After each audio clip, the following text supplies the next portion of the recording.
Bayangkan, seorang anak dari Makassar, lahir di tepi pantai Sulawesi Selatan, yang kelak membuat kiper terbaik dunia tercengang.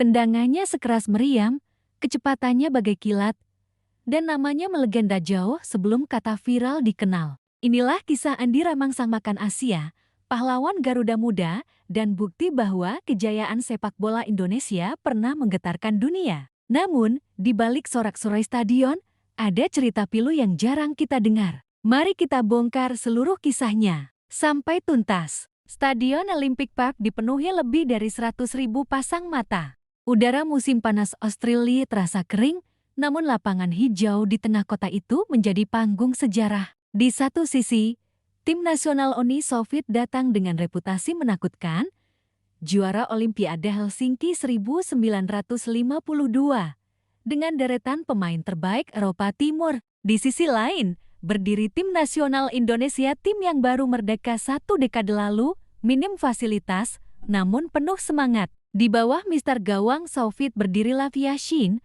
The Black Spider, kiper yang kelak dianggap terbaik sepanjang masa. Tak ada yang mengira hari itu, seorang penyerang dari Makassar akan membuatnya terdiam sesaat.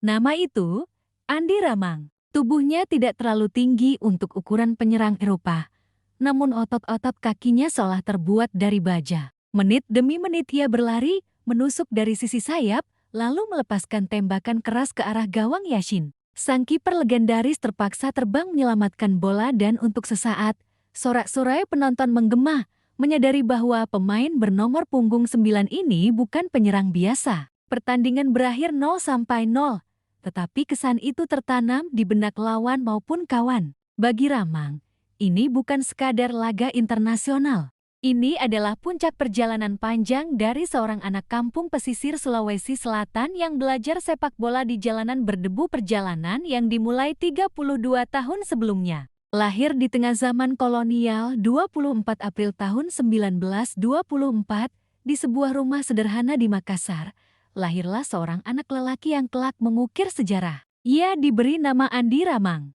Ayahnya seorang nelayan, ibunya mengurus rumah tangga. Hidup mereka sederhana, diwarnai aroma laut dan reok pasar ikan. Makassar pada masa itu adalah kota pelabuhan penting di Hindia Belanda. Kapal-kapal dagang dari Jawa, Kalimantan, hingga Eropa silih berganti merapat. Di tengah kesibukan pelabuhan, anak-anak kampung bermain bola di tanah lapang atau tepi pantai. Ramang kecil termasuk salah satunya. Bolanya kadang terbuat dari jerami dibungkus kain bekas, kadang dari bola karet murahan. Awal mula jatuh cinta pada sepak bola dari usia 8 tahun, Ramang sudah menunjukkan kelincahan. Ia sering bermain melawan anak-anak yang lebih tua, tak pernah takut benturan. Bakatnya terasa alami. Berlari di pasir membentuk kekuatan kaki, mengontrol bola di medan tak rata melatih tekniknya. Ketika sebagian anak seusianya bercita-cita menjadi pelot atau pedagang, Ramang diam-diam memimpikan bermain di lapangan besar, disaksikan ribuan orang. Ia belum tahu caranya, tapi keyakinan itu menempel kuat di hatinya. Memasuki dunia klub Perang Dunia Kedua dan pendudukan Jepang 1942 sampai 1945 membuat sepak bola terhenti. Namun begitu situasi membaik, klub-klub lokal kembali aktif. Salah satu yang paling berpengaruh adalah PSM Makassar, dulu dikenal sebagai Makassar Football Bond. Tahun 1947, pada usia 23 tahun, Ramang resmi direkrut PSM. Ini bukan proses yang mudah. Seleksi pemain diadakan di lapangan Karebosi, dengan puluhan peserta beradu teknik dan stamina. Ramang tampil menonjol, kecepatannya mengalahkan semua pemain, dan tendangannya membuat bola melesat seperti peluru. Perkembangan karier di PSM, ia belajar bermain lebih taktis. Pelatih memanfaatkannya sebagai striker murni, tapi kadang juga memberi peran sebagai winger untuk memanfaatkan kecepatannya. Dari sinilah mulai muncul gaya khas Ramang, kombinasi dribble cepat, tembakan jarak jauh, dan keberanian melakukan salto di depan gawang lawan. PSM kala itu adalah kekuatan besar di Perserikatan, liga amatir tertinggi di Indonesia. Dengan Ramang di lini depan, klub ini menjadi ancaman bagi semua lawan. Gaya bermain yang memukau Ramang bukan sekadar pencetak gol. Ia adalah entertainer di lapangan. Penonton datang bukan hanya untuk mendukung tim, tapi juga melihat aksi-aksi akrobatiknya. Salto Ramang menjadi fenomena tersendiri. Ia melakukannya dengan timing sempurna, sering berujung gol indah. Tendangannya terkenal keras dan akurat. Ada cerita bahwa beberapa kiper sampai memar lengannya karena menahan bola hasil tendangan Ramang. Gelar bersama PSM. Ia meraih 2 gelar juara Perserikatan. Prestasi ini mengangkat nama Makassar sebagai pusat sepak bola di Indonesia Timur. Tahun 1953 menjadi titik balik. Timnas Indonesia melakukan tur ke Asia Timur, menghadapi tim-tim kuat seperti Jepang, Hong Kong, dan Korea Selatan. Hasilnya luar biasa.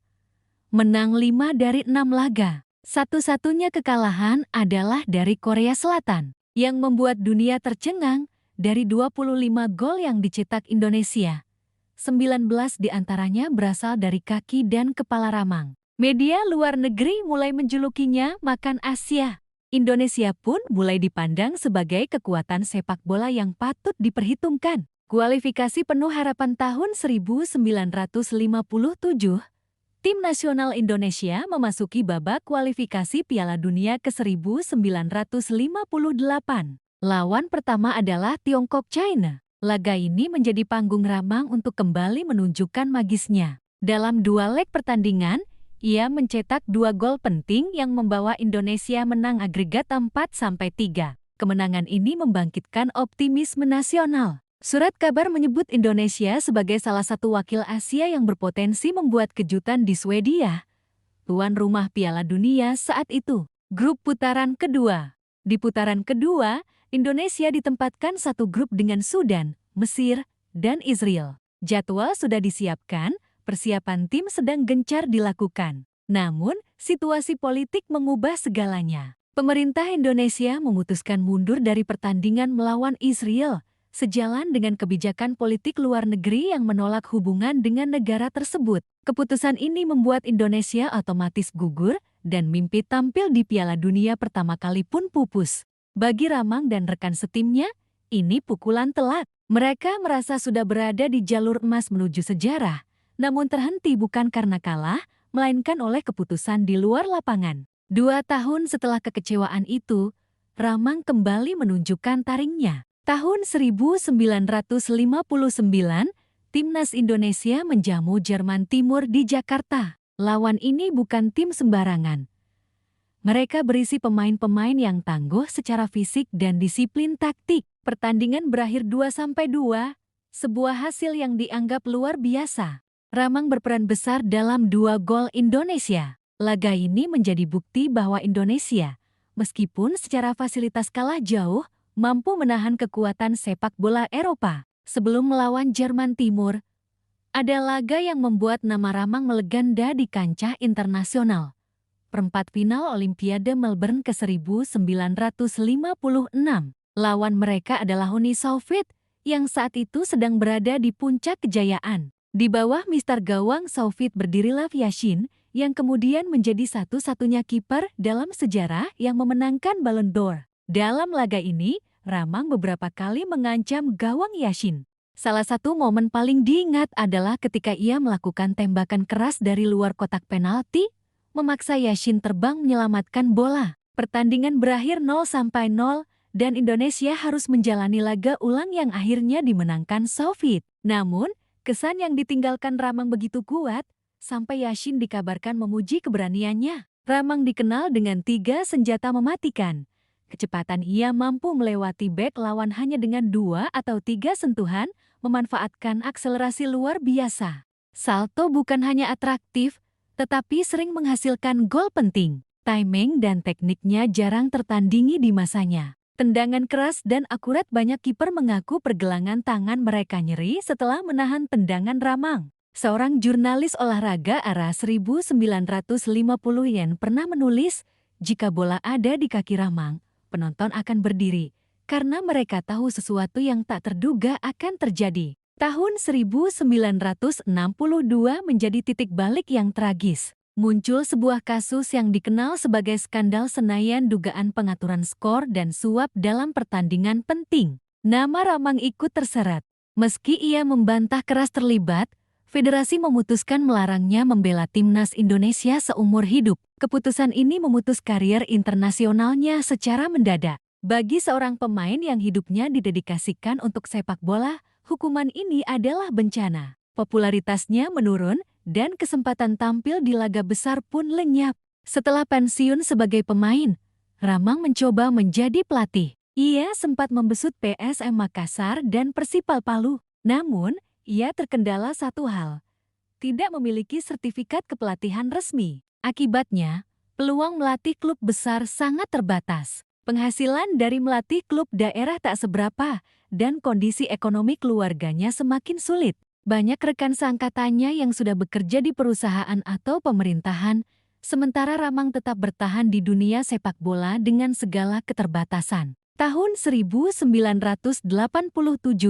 Ramang jatuh sakit akibat penyakit paru-paru. Kondisinya memburuk, namun ia tak mampu berobat ke rumah sakit karena kekurangan biaya. Pada usia 59 tahun, sang legenda menghembuskan napas terakhirnya di Makassar. Kepergiannya meninggalkan kesedihan mendalam di kalangan pecinta sepak bola Indonesia, namun juga menjadi cermin pahit tentang bagaimana negara memperlakukan para pahlawan olahraga setelah masa kejayaannya berakhir. 25 tahun setelah kematiannya, FIFA menulis artikel khusus mengenang Ramang. Pada 26 September tahun 2012, situs resmi FIFA memuat kisah berjudul Orang Indonesia yang menginspirasi puncak sukses tahun 1950-N.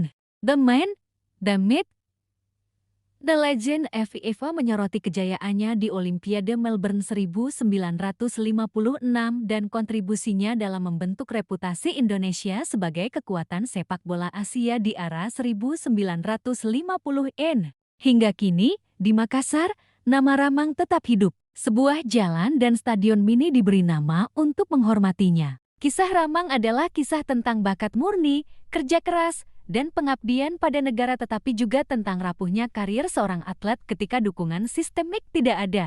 Bagi generasi muda, Ramang adalah pengingat bahwa kejayaan sepak bola Indonesia pernah nyata. Ia menunjukkan bahwa dengan tekad dan disiplin, pemain dari negara berkembang pun bisa membuat kagum dunia. Namun, kisahnya juga menjadi peringatan. Tanpa perlindungan dan penghargaan yang layak, legenda pun bisa berakhir dalam kesepian.